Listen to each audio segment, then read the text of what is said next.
irrepetibles porque estamos con muchos científicos, la base de todos los científicos que están cambiando los paradigmas del mundo, de la vida. Y les tengo una muy bonita sorpresa. Hoy estamos con una gran persona, un gran mentor, que es Dr. Joe Dispenza. Él es científico, es neurocientífico, además ha escrito bestsellers como Deja de ser tú, Sobrenatural. Y bueno, vamos a hablar un poquito con él. También vamos a compartir con ustedes. Hola, yo me llamo Paola Gutiérrez. Estamos cubriendo para el Diario de Diana de Caracol Internacional en este magno evento con mágicos y maravillosos personajes y científicos como lo es Dr. Joe Dispenza. Dr. Joe Dispenza, thank you very much for accepting this invitation for Colombia and Latin America and all other countries that are going to see this interview. I'm so happy that my country and the people in Latin America are going to connect more with all these experiences and information and all the data you bring us. I want to ask you, since there's hundreds of people around the world that are transforming their lives, that are doing extraordinary things, you know, like self-healing and empowering themselves. If you can explain a little bit to the audience how common people are doing the uncommon and extraordinary. Yes. Well, I think, it's innate in us to do this. And I think that the majority of time, people are so immersed in unconscious thoughts, automatic behaviors and reflexive emotional reactions that it becomes part of their personality. And really, we become what we practice. And throw in the hormones of stress, and living in stress is living in survival, living in survival is living in emergency. In emergency situations, it's not a time to create. So people who have demands and jobs and children and finances and family sicknesses and all these things that they have to take care of on a daily basis, it distracts them from a vision that they want to create for themselves. And I think we just get so immersed in our lives that we forget that we're creators. And living in that emergency state is really not a time to create. The biology, the physiology, the neurocircuitry, the hormonal expression, gene expression in that survival state is not a state in which there's ample enough energy to create with. So I think we innately know how to do this, and I think we just forget. And so over the last 10 years, I've assembled a team of researchers and scientists to demystify the process. And it turns out that there's a formula that we now know after studying over 8,500 brains. Not only just pre and post measurements, we see people changing their brain patterns in just 3 or 4 days. And those changes in their brain scans prove that it's not just in their mind, but it's in their brain. We now know that meditation, in the proper type of meditation, and the formula in which we use, creates more order and coherence in the brain. The brain functions in a more holistic state. When we're in survival, when we're in stress, and the brain is aroused and we're throwing in all these unconscious programs, we're more prone to try to create by forcing and controlling and pushing and manipulating and fighting for outcomes. Because, yeah, we're reacting for the most part to everything and everyone in our lives. And the brain fires very incoherently in that state. So we have figured out a way, based on the research, to make our brains work better.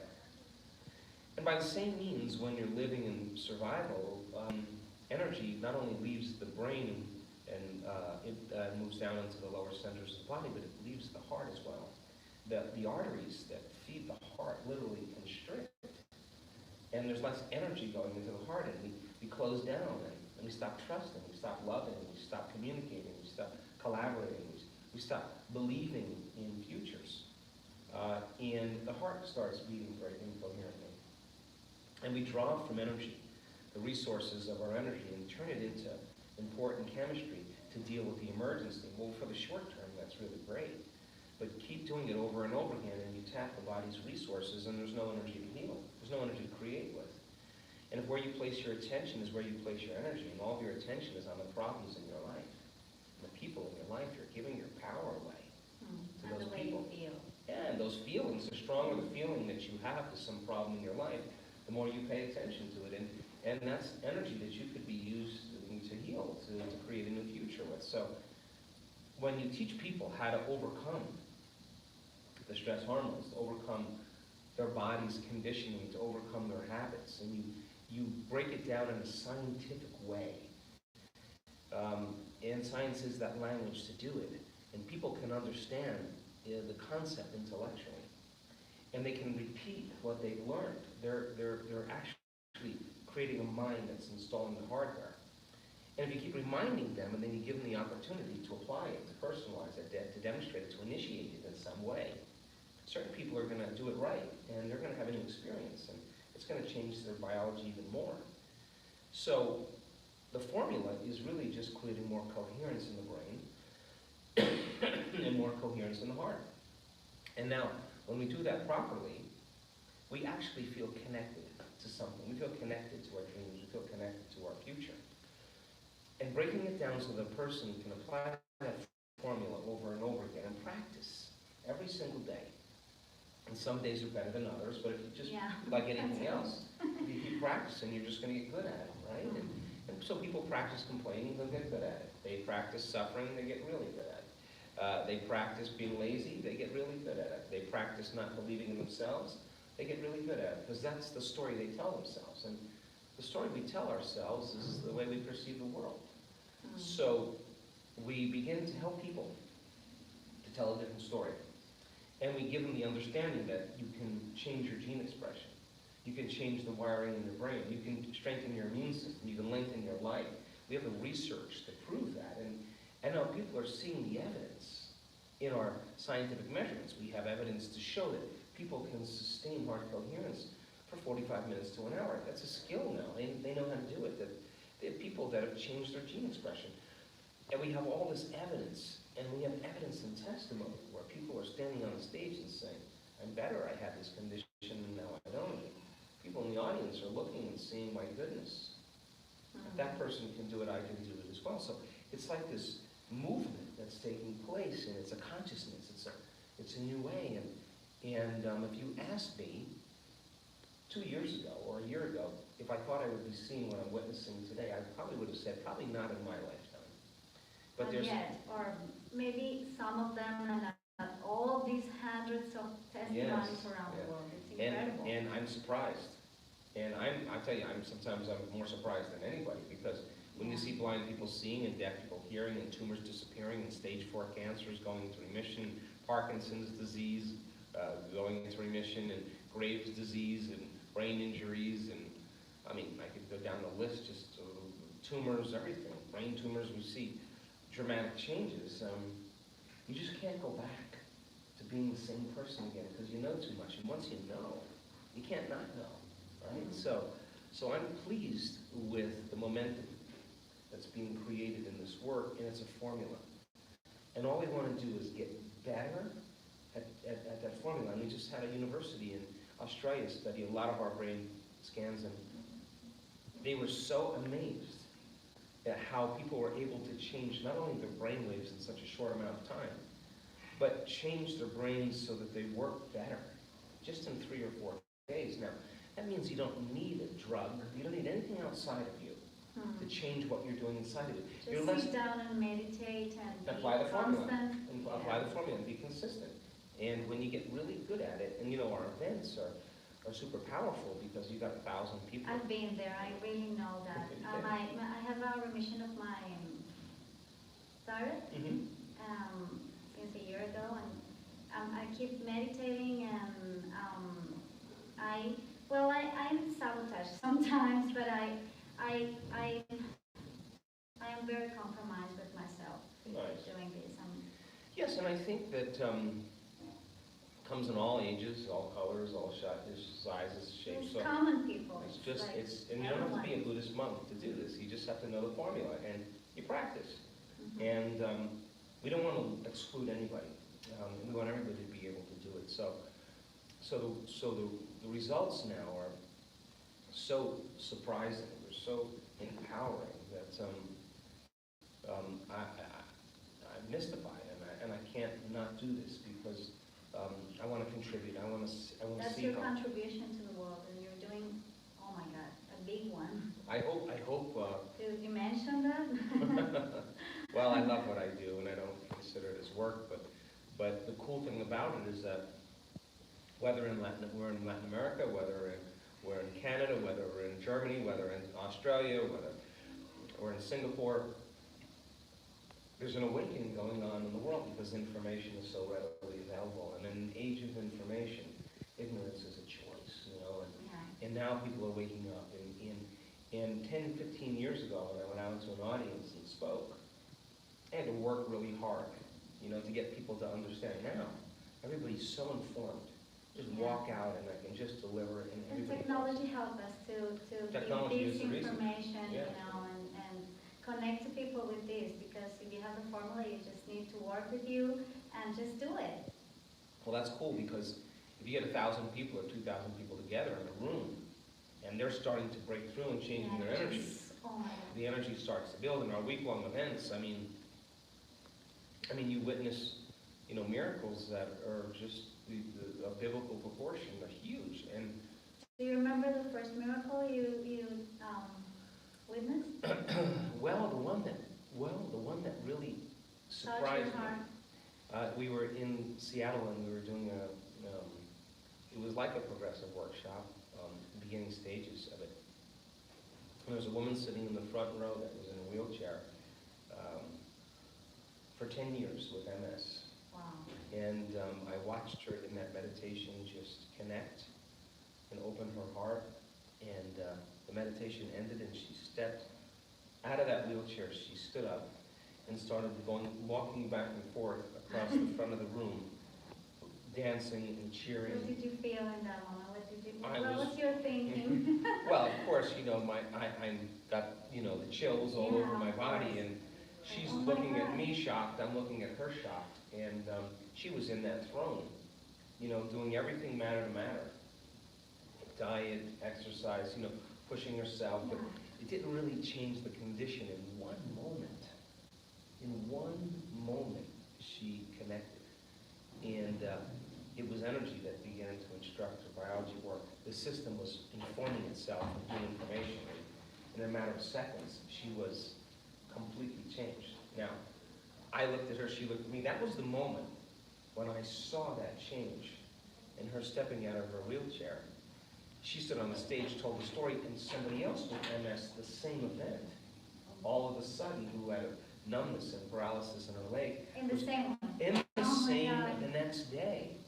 So then I was like, wow, we better start measuring. And that's when I started to, bring a team of scientists and researchers to really, and the brain mapping, and the gene expression test, and immune regulation, and energy in the room, and energy around the body, and telomeres, and everything, because someone's got to tell the story. We got to fill in the blanks, and that's when it all started. I said, we got to start measuring, and that's when it got really exciting, because the science now is actually proving exactly what's possible. There's no way to say this is not. This is, for me, the mystical has that kind of like meaning. It's mystic. But when you have the data and you have the measurements, it is. There's nothing. Yeah, it's evidence. It's the loud evidence. I keep saying evidence is the loudest voice, because you can't deny evidence. And now, my goodness, researchers are coming to us and saying, can we study you? Can we bring in our team? Can we bring in university-level scientists? So you got a perfect laboratory. Everybody's doing the same thing. Everybody's isolated. This is a perfect petri dish to study. And what come next for Dr. Joe? Well, a few things. Next year, in February, in California, in Palm Springs, we're doing a big scientific research inquiry.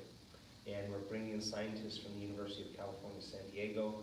These are physicians, medical doctors, PhDs. These are elaborate scientists. And we're also working, hopefully, with the NIH, National Institutes of Health. They're interested in what we're doing. And we're going to be measuring protein expression, protein markers. We're going to be measuring and comparing with brain scans. We're going to study what our coherence healing does to people and heart rate variability. And we're going to do all these different studies and create a bigger understanding. That will lead, I'm sure, to the regulation of gene expression again. We'll go back to that again, and the story will be more complete. So, so that's one thing. And then we have a corporate consulting program where we train trainers to teach this. The NCS, Neuro Change Solutions. Mm-hmm. And we're writing a new module that's just being completed right now that I'm super excited about. And we work with global companies, all over the world, and we want the workplace to be more collaborative, more caring, more communicative, more connected. Networking, like. So everybody's on the same team, and they're defined by a vision of the future. How do we change a culture? And what's the neuroscience of culture? How are cultures created? And how do we change cultures?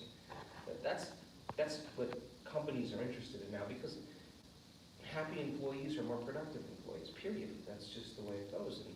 And if 80% of, the collective in the Western world is disengaged from their work, disengaged from their position, and 30% are actively disengaged. That's intentionally saying, I don't want to do this.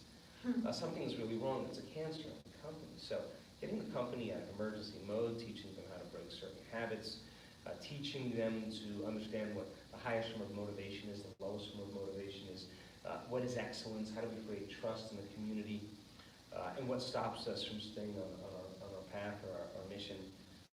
These are all important things that create new cultures, that redefine culture. So we're working on completing that model. Companies have their own consciousness. Exactly, their own personality. They need. And you can't be in the jar.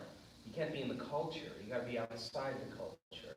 And when you're outside the culture, and you can see where the limitations are, it really helps upper management, like CEOs and presidents, vice presidents, CEOs, and at the same time, the operations and everybody else, we work from the top down and the bottom up, and what we want to do is apply those principles that explain the biology of personal change and transformation to a collective, which means when you change individuals, you change culture one by one. So and the world. And the world, of course. That's the bigger message, yeah. Okay. So you're going next year to Colombia? Yes, I'm very excited to go to Colombia. Yeah, me too. Yes. Thank you very much. Well, it's exciting because we just put the registration link up in just a few days. We have over 1,200 people that are already registered for that event. Oh my in 2 God, days. I'm going to be there. So we know that it will sell out. We know that it'll be a great event. We'll have translation. I love the culture, and so we're excited to go. And, you're going to like it. And make a difference, of course, yeah. Okay, so thank you very much, Dr. Joe.